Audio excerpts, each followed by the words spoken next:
my love and I took it down. Climbed a mountain and I turned around, and I saw my reflection in the snow-covered hills till the landslide brought me down. Oh, mirror in the sky, what is love? Can the child within my heart rise above? And can I sail through the changing ocean tides? Can I handle the seasons of my life? I don't know. Ooh, I don't know. Well, I've been afraid of changing, 'cause Well, we are on this week of thankfulness, perhaps wishing we weren't here in this week of thankfulness. But maybe we would rather be in this lovely barn for some other kind of celebration besides the one we have scheduled for today. But we're here because of the life of Bob Maehr and because of the memorable moments he brought into our lives. So we can consider this a kind of thankfulness for Bob.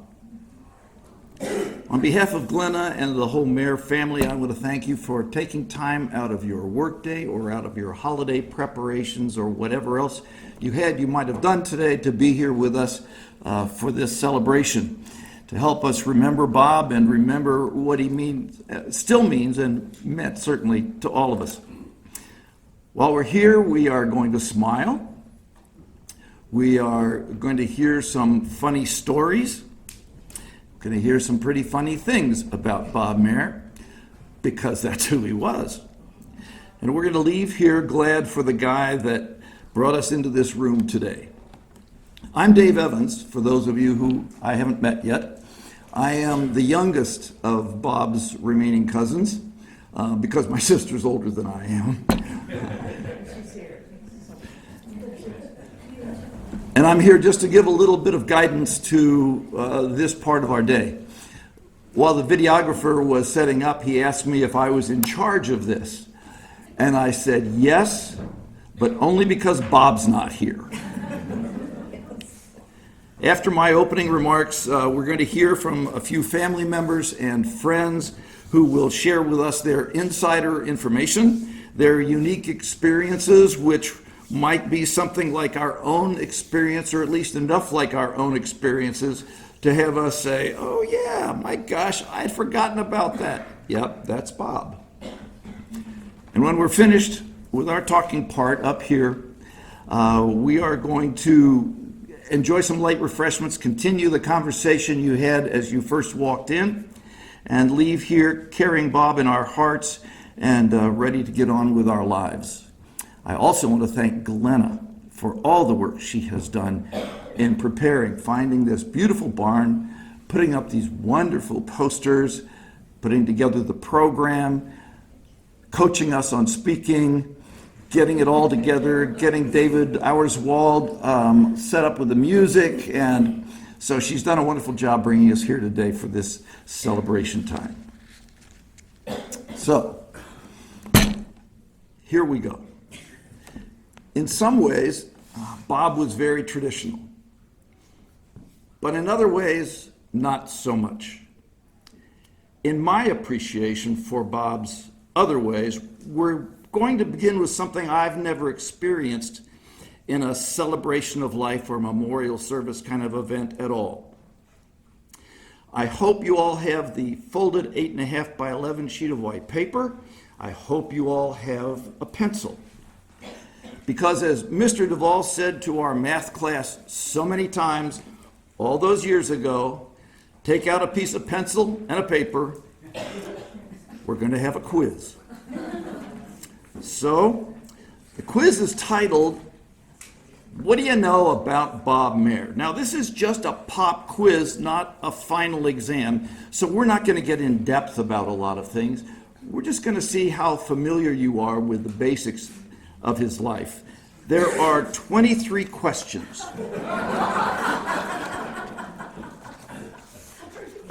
I'm not kidding you, Glenna. We'll see how you do. I'm going to go through the questions. You're going to scribble real fast to get the answers because I'm going to go pretty quickly through this. And no, I intentionally didn't tell you about this, Glenna, because I wanted to do it. So write your answers pretty quickly or something that you might be able to interpret as your answer, and then we'll go through the answers at the end. All right. Number one, what city did Bob grow up in? And these are kind of chronological. So what city did Bob grow up in? What neighborhood of that city did Bob grow up in? What street within that neighborhood did Bob grow up on?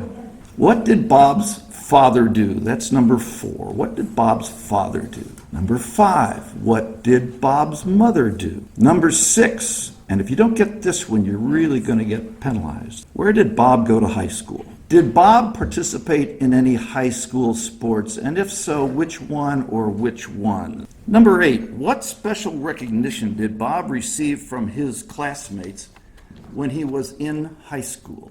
Number 9, where did Bob go to college? Number 10, did Bob play... Jenny, you're not writing anything down. It's hard to get these mayors to do what you tell them. Did Bob play any sports in college? When Bob was in college, where would you occasionally find him on the night before a major test? Number 12, what did Bob do in the way of employment after college graduation? What states did Bob live in during his military service? How many children did Bob have? You get extra credit if you have all their names written on your paper. What did Bob do following his military service? What was Bob's status car in the 1960s? Number 17, what significant athletic thing did Bob do in 1966? What year did Bob marry Glenna? Everybody should know this one because it was in the newspaper. Name one thing Bob was a stickler about. What hobbies did Bob take up in retirement? We're up to 21 now, so there's not many more to go. Where did Bob hang out most often during his retirement years besides at home? I'll give you a hint. It starts with the.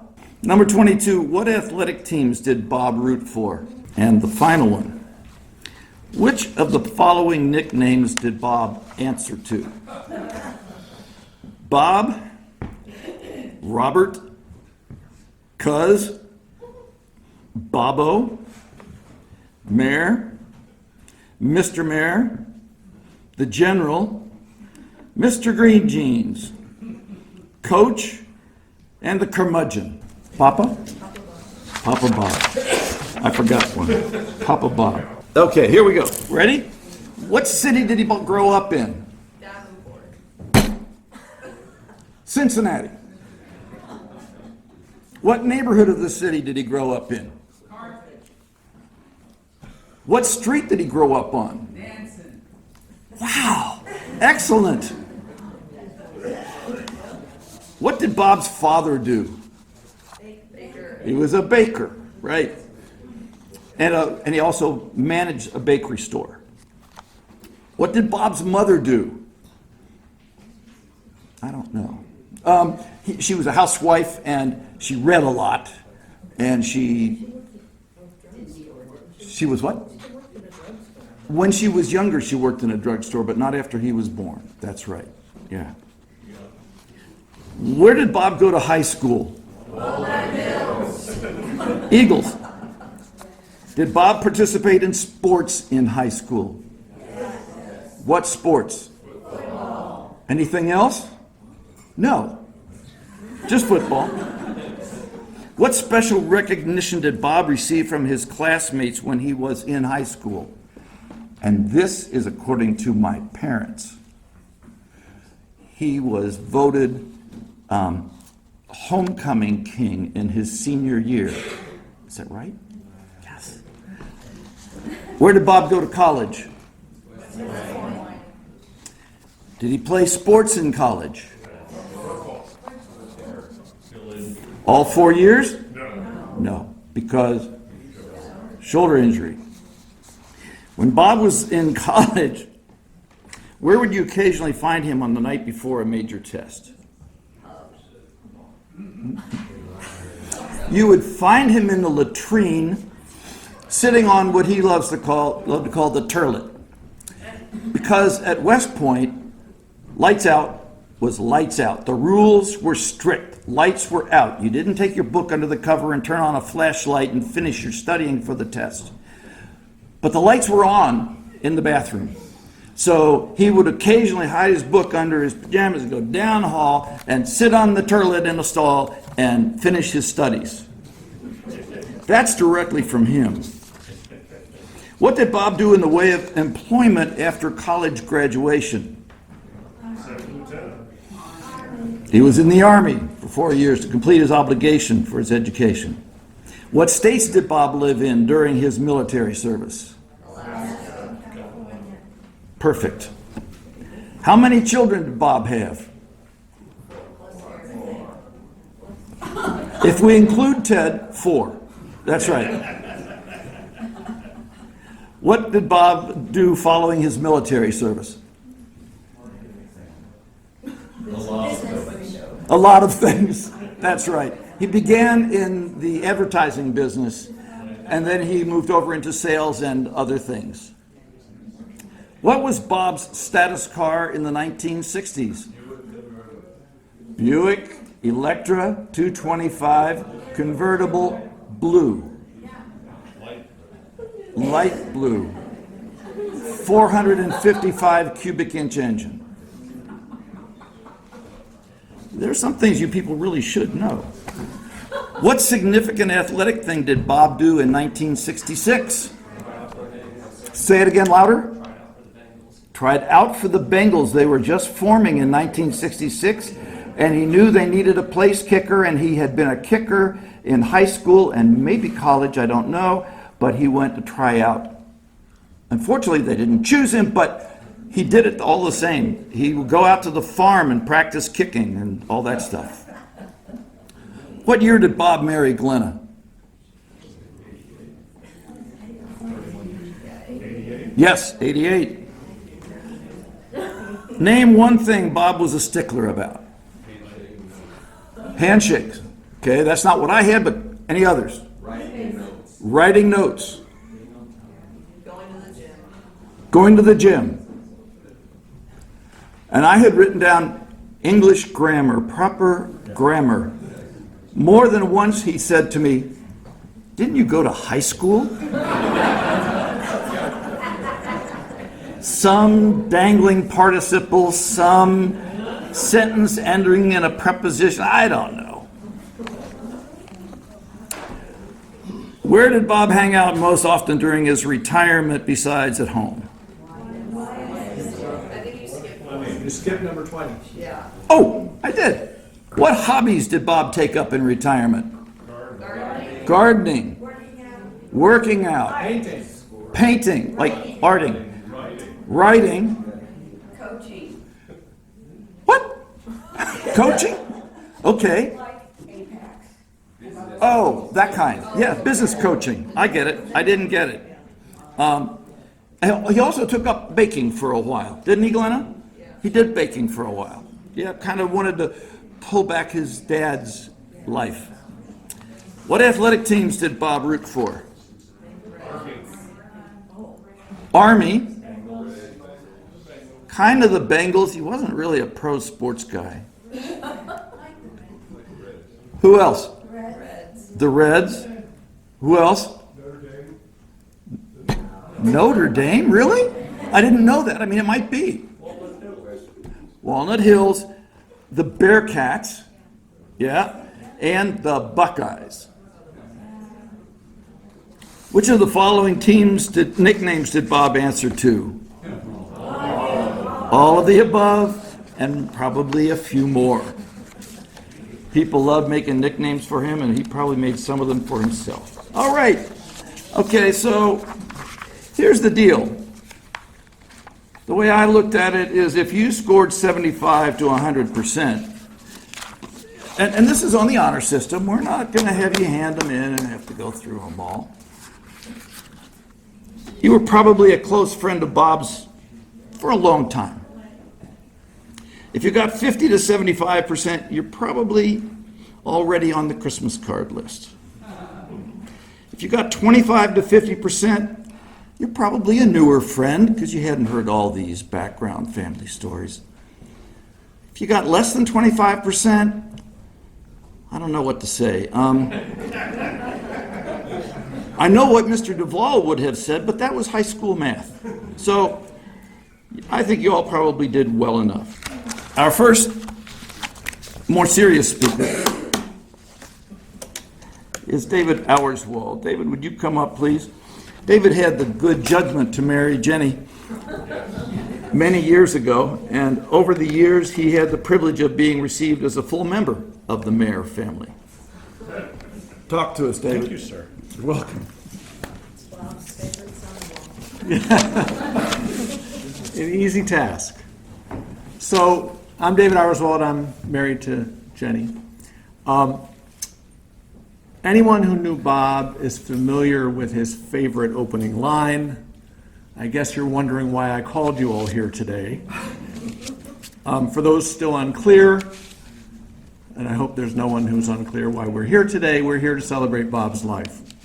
And there's a lot to celebrate. Consider this.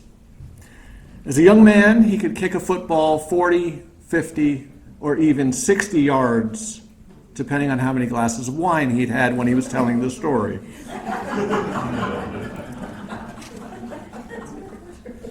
There was a positive correlation between number of yards and number of glasses.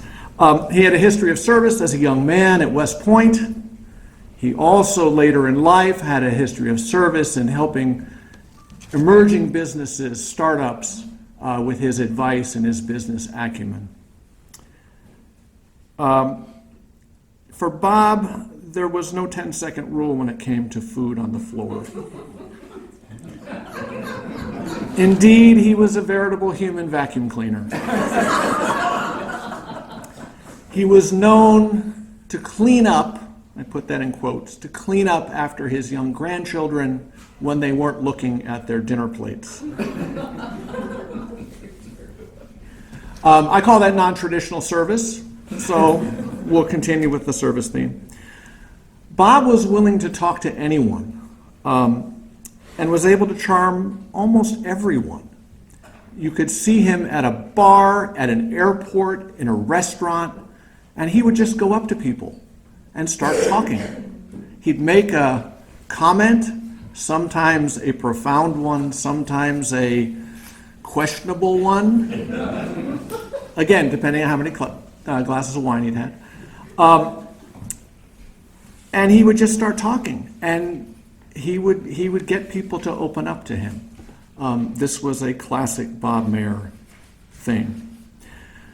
He would put ice cubes in his Chardonnay. This was a man who knew what he liked, and we should celebrate that. Now, I knew Bob for just over 30 years, and I would like to share some of his mannerisms that I picked up in that time, in those 30 years. If you're a poker player, these were Bob's tells, okay? His go-to when he disagreed with something was to say, no. If Bob disagreed with something and it annoyed him, he wouldn't say, no. He would say, bullcrap. A throat clearing signified that Bob was about to say something that he believed was important or of a personal nature.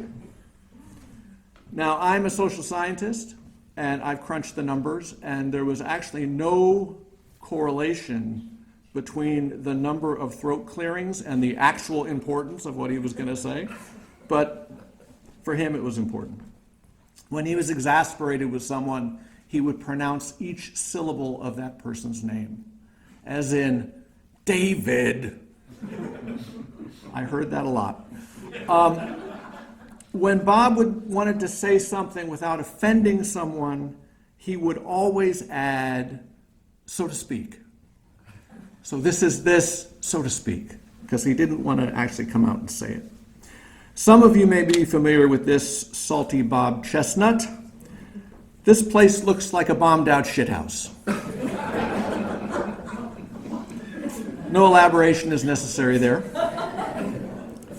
The final tell was that if Bob thought you knew where he was going in the conversation, regardless of the actuality of whether you knew where he was going in the conversation, he would say, and so on and so forth. Right? So let me close with a quick vignette. When our children were little, these two right here, when our children were little, he allowed them to put makeup on his face, like full makeup, and stuff on his hair, and a hat, and dressed up in drag. And he laughed, and he allowed them to do it. And their nickname for him was Little Man. And he loved it. Now, some of you are saying to that, no, David. Others are thinking, bullcrap, David. But I'm here to tell you that that's all true, so to speak. Those were the actions of a man comfortable in his own skin and willing to do anything for family. So the next time you drink Chardonnay, add an ice cube and raise your glass to Bob Maehr, and so on and so forth.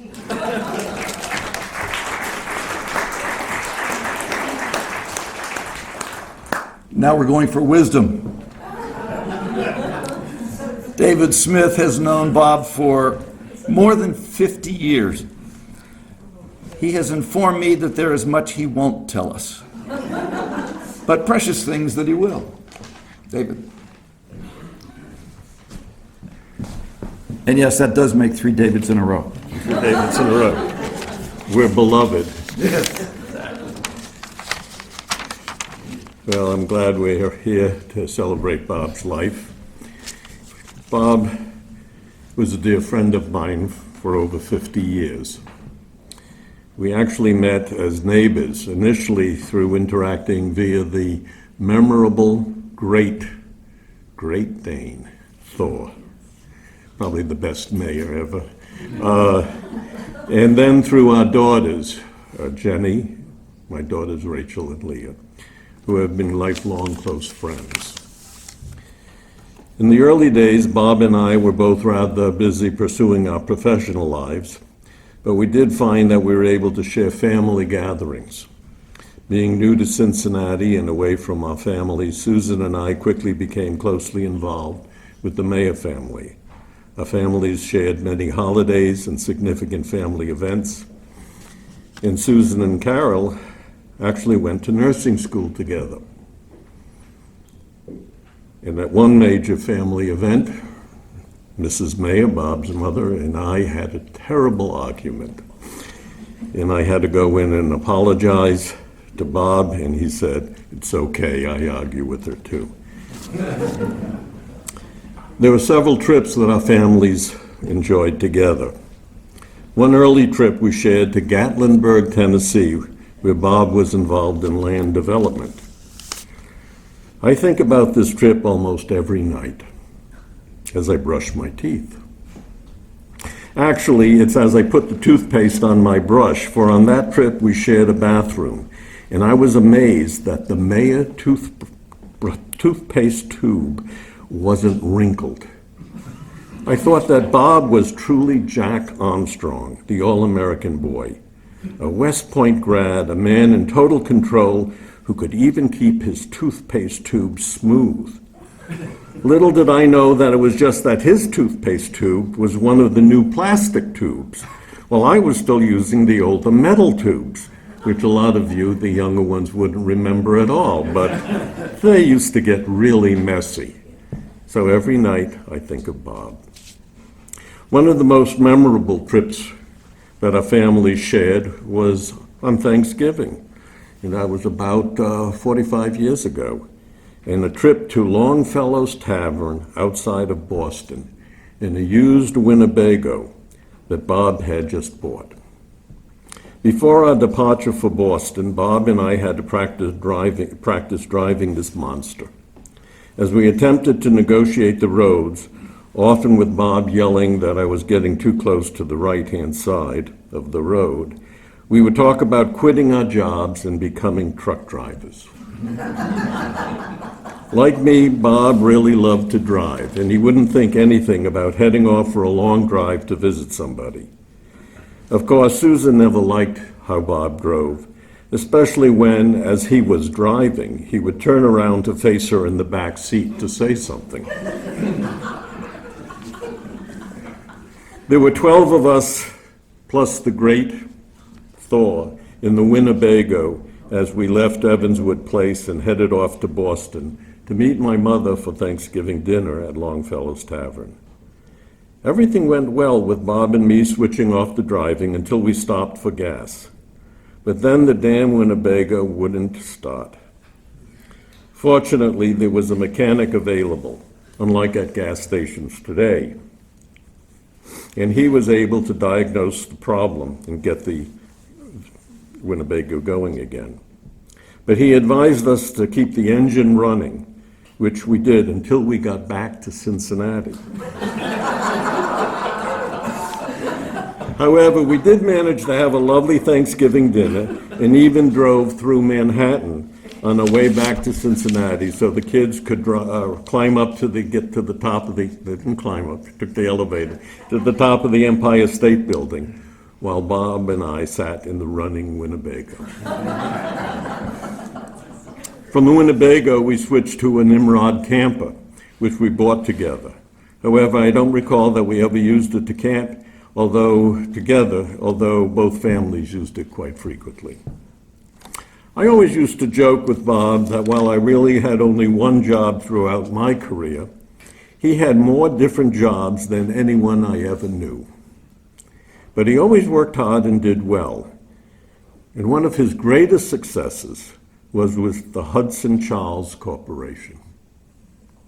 You might not recall that business venture, but it was the land development company that Bob and I formed together about 25 years ago. Hudson Charles. West Point's on the Hudson, Harvard is on the Charles River, so the Hudson Charles Corporation. Pretty neat. Well, we did buy a house in Clifton with the intention of renovating and making a lot of money. Most of our time working together in Hudson Charles involved having leisurely lunches, during which time we would talk about all sorts of things, but mainly about our families. While Hudson Charles didn't last very long, our lunches continued, and these were a very important regular event in our busy schedules, which haven't been so busy in recent years since we both retired. But while I was still teaching, almost every other week, Bob would pick me up at UC, and we would go to Mecklenburg's. And invariably, Bob would negotiate with the server in order to make sure that there was no head on the beer. Bob thought that a large head on a mug of beer meant less beer in the mug, and he was going to get his values for his money. In our early days, Bob was a conservative Republican, while I was a liberal Democrat, so politics wasn't something we would talk about. We liked each other and we respected each other, even if we didn't share the same political views. But then Bob became smarter, and in a number of ways more liberal, and Bob and I became even closer. I miss Bob very much. He was my dear friend and my trusted confidant. Together we tried to solve the world's problems, and in the process helped reduce those few that we might have had. But now, while I am without his counsel, I have wonderful memories of the times we shared together, especially when I brush my teeth.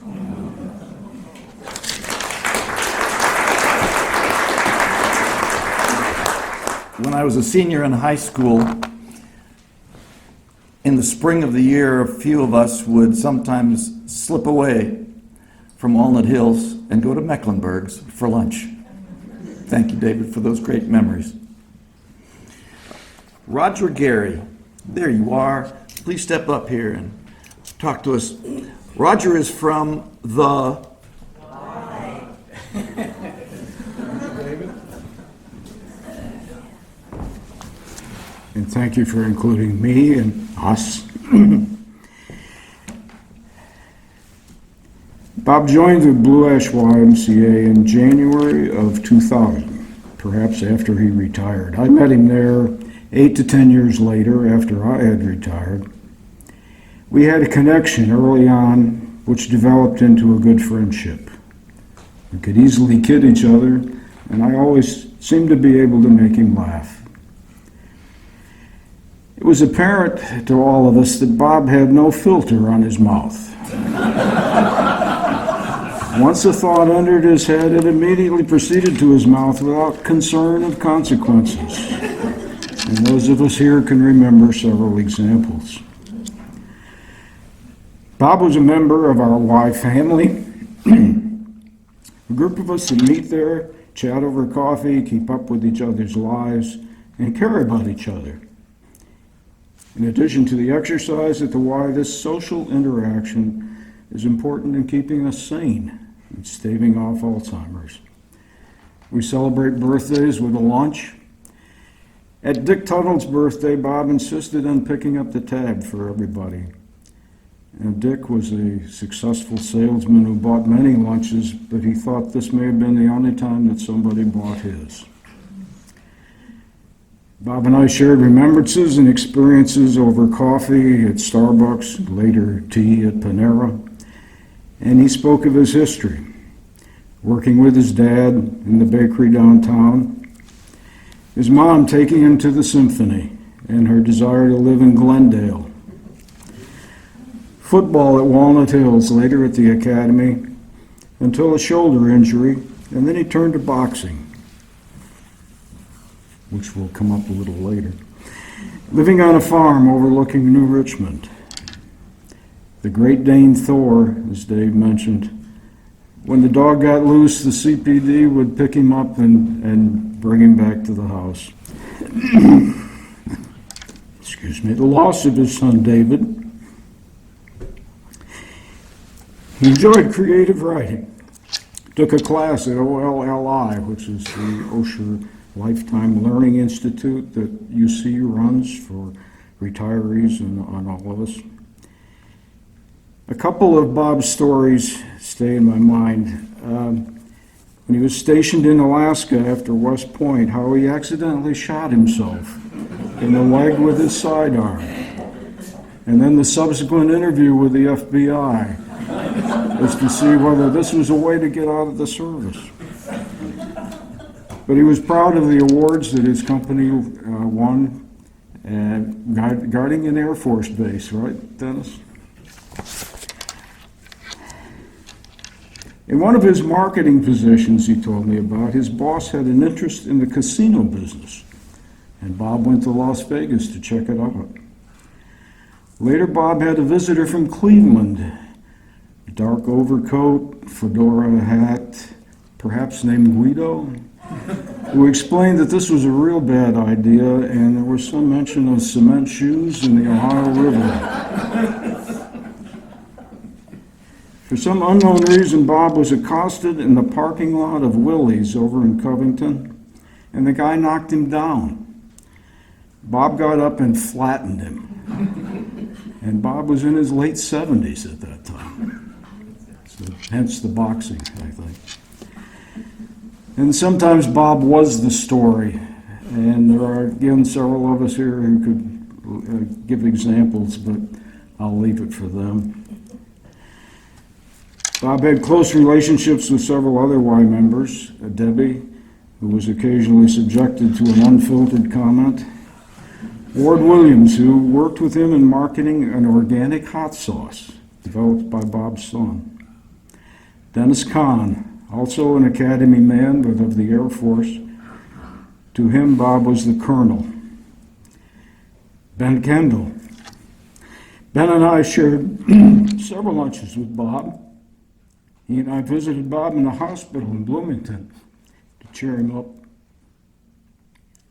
We both regret not making that road trip to West Point for that Army Air Force game. We all of us at the Y knew Bob as a retiree, but recognized him as more, an athlete, an officer, successful businessman, husband, father, and a good friend who will do anything to help us. Thanks.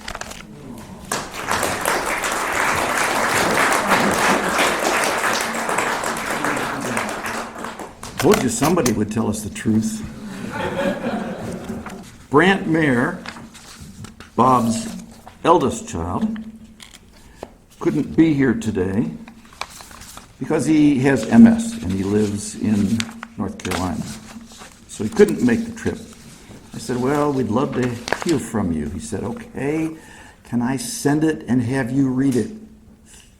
Okay, I can't read it the way you would, Brant, but I can read it. Okay, so that's what he did. He sent me a write-up. Brant's view of Bob's moments.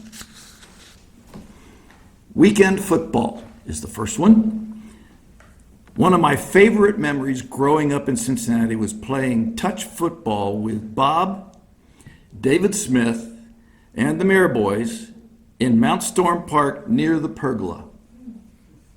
Everybody played hard and had a great time. The older guys were pretty used up by the end of the game.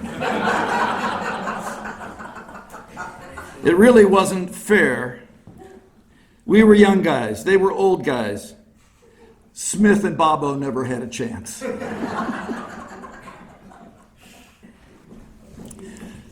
And then there's Bob's surprise 40th birthday party. The house is packed. Friends of Bob are everywhere. I'm 16 years old, and somehow I was the bartender. Dear friend and Army buddy David Roundtree is now at the bar. He asked me to make him a very dry martini. I have no idea how to do that. So he pointed to the glass over there and said, use one of those. And he said, fine, let's find the gin. And he pointed over there and got some beef eaters, if he remembers correctly, and poured it into the glass, and I did that. Then Dave instructs me to open the vermouth bottle and pointed to that so he would know what it was. And Brant opened the vermouth bottle, and David said, very carefully now, just wave the vermouth bottle over the martini glass. I do that. He says, okay, you're done. And he thanks me for making a perfect drink that night. No vermouth was ever poured, actually. I could just hear David chuckling as he walked away to join the party. Third, the farm at Richmond, Ohio. Upon arrival at the farm, 4 hours of lawn mowing awaited each of the Maehr boys, since Bob had 3 push mowers and a brush hog on a tractor that he operated. I got to drive the tractor a few times, very cool. Yet despite all the hard work, we eventually got all the chores done and got to explore the natural beauty all around us. Truly formative, probably why David and Ted became such naturalists, and Jenny loves nature too. Thanks, Dad. Fourth, the 1965 Buick Electra 225 convertible with 455 cubic inch engine. Bob, what the hell? You let your snot-nosed, wet behind the ears 16-year-old son drive that car all by himself? What were you thinking? I should have gotten tons of speeding tickets. He let me drive the car to school at Walnut Hills a number of times, and that was very sweet. Except for one day, after driving to Walnut Hills in the morning, I came out to get in the car and head home, and I went where I thought I had parked it, and it wasn't there, and I walked all around the school property, and it was nowhere to be found. The car had been stolen. Oops. Bob is angry, big time. This is his pride and joy. About 8 o'clock that night, we get a call from the police. They've found the car. Roof has been slashed, but otherwise, it's okay. The police call for a tow truck, then leave the scene knowing the tow truck will be there in just a few minutes. The tow truck shows up, but no Buick. It's been stolen again. Ballistic Bob is beyond mad. He storms into the police station and tears into everyone there. I really felt sorry for the police. Okay, so everything finally calms down and the Buick gets repaired. I still get to drive the 225 to school. Sometimes I like to race unsuspecting cars. If I pulled up at a stoplight next to a Corvette or a Mustang, it was race time in my mind. When the light turns green, I stomp it. The kind of behavior happened too often, so much so that after having returned from having the Buick serviced at a nearby garage, Bob asked his 16-year-old son if he knew any reason why both engine mounts on the right side of the engine were broken. No, Dad, I lied, and I'm pretty sure he knew I lied. Sunday morning pancakes. Anything on the grill or griddle, Bob was in his element. Stacks of pancakes, log cabin syrup, butter. It wasn't a contest, but an onlooker would surely see it that way. My brothers and I scarfed up those pancakes as soon as they hit the plate. Sorry, Jenny, I know you almost never got seconds. Our Great Dane Thor usually got table scraps and plate lickings, but not on pancake day. And finally, proud.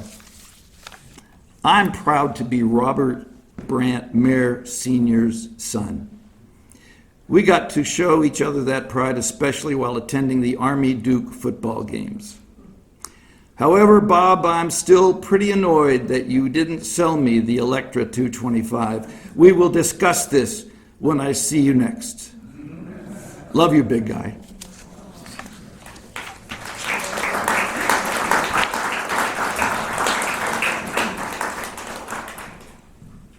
I've lost my place, not entirely. Ted Maehr, come up here. Good to see you. He also played football when he was younger, like his dad. So it's very nice to be here.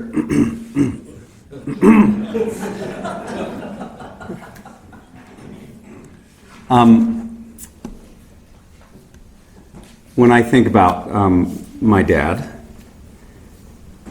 there's a number of things that come to mind for me.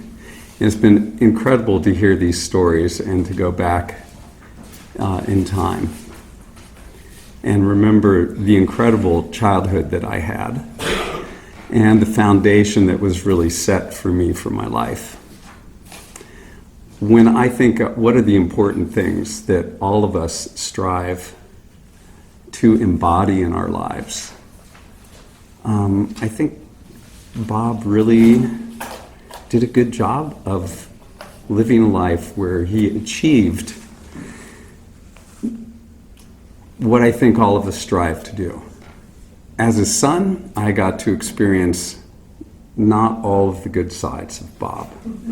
And there were moments that were difficult. As a West Point grad and a military man, he liked things the way he liked them. And if you didn't toe the line, you knew it. And so, as is, I think, quite typical with children and parents, it was not always conflict-free. But when I think about my life and how it has been affected by Bob, I never, ever felt like I was not supported by him. And that has really made all the difference in the world. If I was in a hard place and needed something, I could call. And I knew he would have me. He would take care of whatever I needed. whether it be financial, whether it be hiring a lawyer, or whatever it may have been. He would take care of it.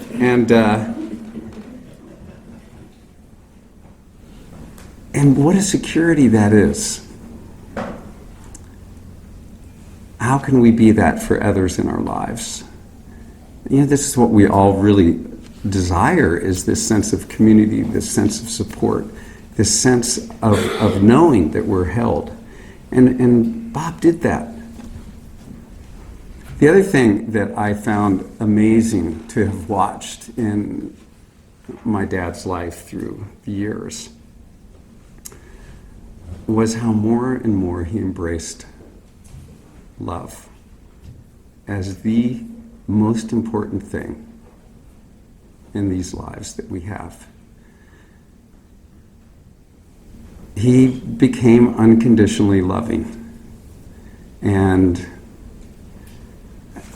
as his child, to see a man, go from where little things mattered to where they didn't matter, where he could get irritated by something, suddenly he wouldn't. He didn't take sides, he didn't judge me, at least. And he was just, every time I would talk to him on the phone or see him, it was just, the love was just so tangible and meant so much to me. And, I knew that was there for me all the time. All I'd have to do is think about him, and I would just feel this loving support in anything that I took on. So that's really, I could go, it's been beautiful to think back of, all these life experiences, the farm and pancakes and the trip to New York and, all those, it's like, wow. I don't remember these things until the stories get told again, and here they are. But it's the love part that I feel like is the most important thing that I could share with all of you here, is how important that is, to culture in our own lives and then to share with people that we can in this world. And even those people that we don't know, which I feel like I have embodied the same thing as Bob did.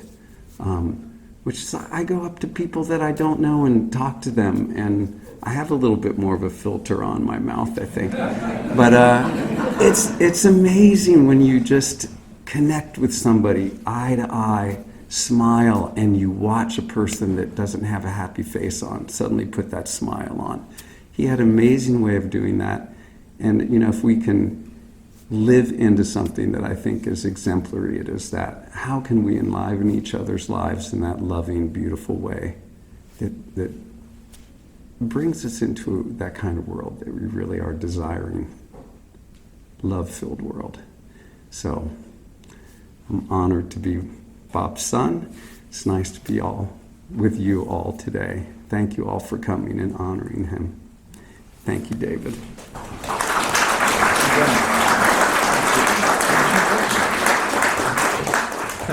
Oh, and now I get to introduce my son, Chris, who I'm sure could say the same thing about me that I just said. Chris, give it a try. Yeah, let's see how this goes. Yeah. Thanks, Matt. Hi. So, reflecting on all these stories, I think it's really interesting to see there's a lot of these stories I never knew. And I can see so much of, I think, what Bobo really has taught us as his grandchildren, reflected in the stories that I've heard today from everyone. And it's funny to put the pieces of our own personalities together from what we learned from him. The big thing I can remember was that he always had this childish glint in his eye, where even as somebody 7, 8, 10, he felt like he could put himself in the same age as me and be there with me. Bob was never a shower you with gifts kind of grandfather. He was a quality time grandfather and a completely quality time human being. I was reflecting on this over the last week. I think one thing really special about him was that he was able to take the time and make each of his grandchildren and his children feel like they were the main part of his life for a period of time. We were also spaced out in age as grandchildren, that we each had really, really special moments with him. It's a lot harder than I thought it would be.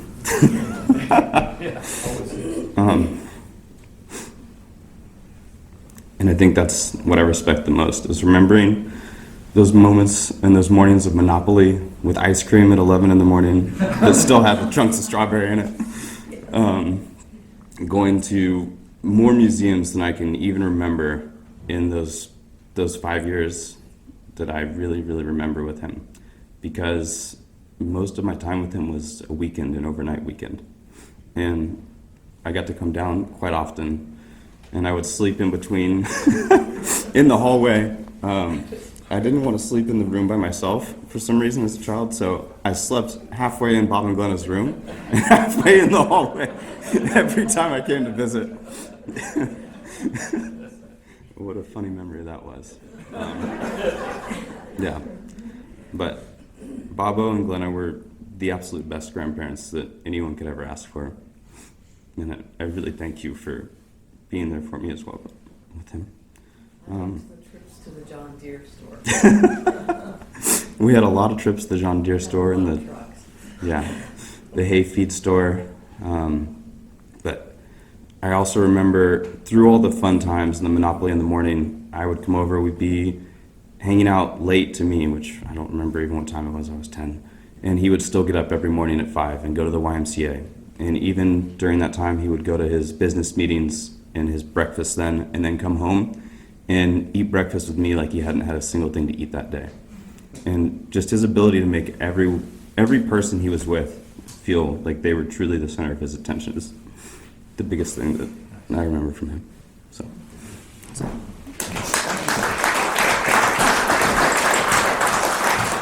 Dynamic duo. Aaron and Clifton, grandchildren of David Maehr and Diane, children of David and Diane Maehr. Who's first?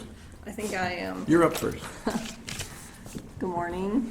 I'm not really good at winging these type of things, so I prepared a little speech. So Bob was more than just a grandfather. He was a mentor and a friend. When my family moved to Kentucky back in the mid-1990s, being close to Bob and Glenna was the biggest gain. The visits we took to see Bob and Glenna were always highly anticipated. Bob would offer some honey roasted peanuts and ginger ale as soon as we made it up the stairs. When we'd go for longer visits, Cliff and myself, Bob was an early riser. He and I would head to the Blue Ash Y at 6 a.m. so I could swim and he could walk on the treadmill at an incline for an hour. He did this every morning. He had his routine and he loved it. We'd come home, whip up some pancakes, and read the paper. I love those mornings with Bob. He was always fostering our knowledge. If it weren't for his magazine subscription gifts or his taking us to the Cincinnati Nature Center or all the museums in Cincinnati. He was my pen pal and probably everyone's pen pal when we moved far away, and he'd send articles he thought we should read, usually pertaining to New York City or trees for me. I love those letters and saved many of them. He was such a thoughtful person, and those letters would always bring a smile to my face. He was an artistic person. He and Glenna certainly shared that, and perhaps it was where my dad also got his artistic talent. Bob's watercolors were pastoral and colorful. He and Glenna would host big family Thanksgivings many years, and that became a ritual and ultimately my favorite holiday. We would eat until we had to be rolled to the couch, and then we would work on a puzzle or play the card game Thump, all the while laughing. I felt so fortunate to have the family that I was born into. None of the dreaded drama or animosity that you heard people talk of when holidays approached. Life was good, and it always felt that way at Bob and Glenna's. I'm so very fortunate to have known Bob as long as I did, and I'll always cherish the man who was our Bobo.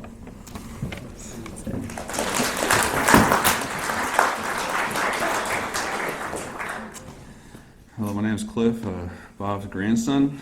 I think some of the things I was going to touch on were talked about by previous speakers, especially David's emphasis on certain syllables of your name. Clifton, usually it was Cliff, but when I was in trouble, it was always Clifton, and that's when I knew to straighten up really quick.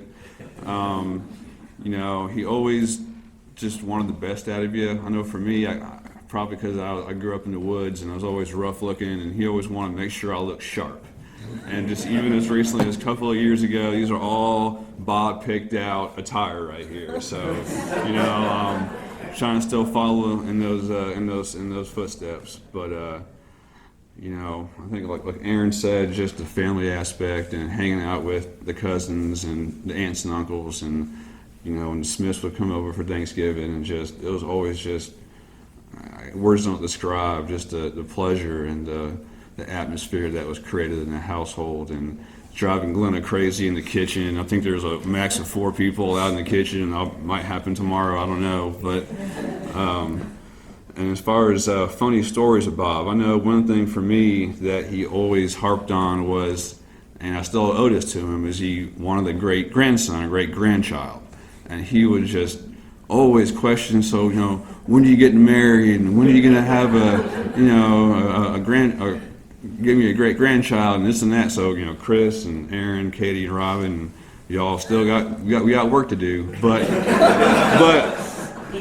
one funny story from that is after Dad passed, he would still come down and we'd just hang out and get beers together and just talk and catch up. And we're at a bar just right down the street from the house, and I think he was on about 2.5 Chardonnays at this point. So he's that filter, whatever filter you had, which you didn't have, is just completely gone. And looks at this the bartender and asks her, and he goes, "Say, if I were to offer you $10,000, would you marry my would you marry my grandson?" And it was just like, and she didn't know what to say. And anyway, but that was Bob, but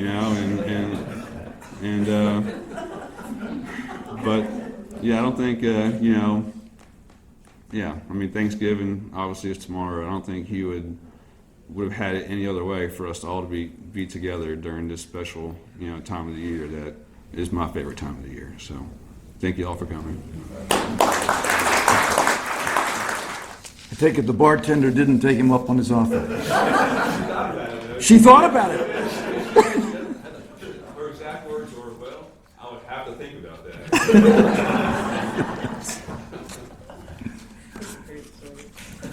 That's a lot of great stories today. A lot of great stories. One final personal short story from me. When I was 4 years old, I wasn't very tall. I don't mean for my age group, but like all 4-year-olds, I just really wasn't very tall. And I had never met Bob Maehr. He headed off for the academy a few months after I was born. But I heard a lot about him from my parents. My mother and Aunt Helen grew up in Dundee, Michigan. Aunt Helen married Uncle Robert and moved to Cincinnati. And when she realized a baby was coming, she wanted some help, so she got her sister, who wanted to leave Dundee anyway, to come down and live with them, which my mother did. And so she moved in with them. And as Bob said at our mother's funeral service, for a long, long time, he thought she was his older sister, but not. She was his aunt. And so she had helped raise him along with Aunt Helen and had a deep, deep love for him. When my dad came into the picture of her life, he liked Bob also. He taught him to drive. So they thought very highly of Bob, and we heard about that before we ever met him face to face. In the spring of my 4-year-old year, Bob was graduating from the academy. So we got in the family car, we drove to West Point, New York, we pulled in the parking lot, and in the parking lot there was this guy that we were introduced to. It was Bob Maehr, and he was tall, and he smiled, and he made us feel good, and I looked up to him. I realized later in life that he really wasn't all that tall.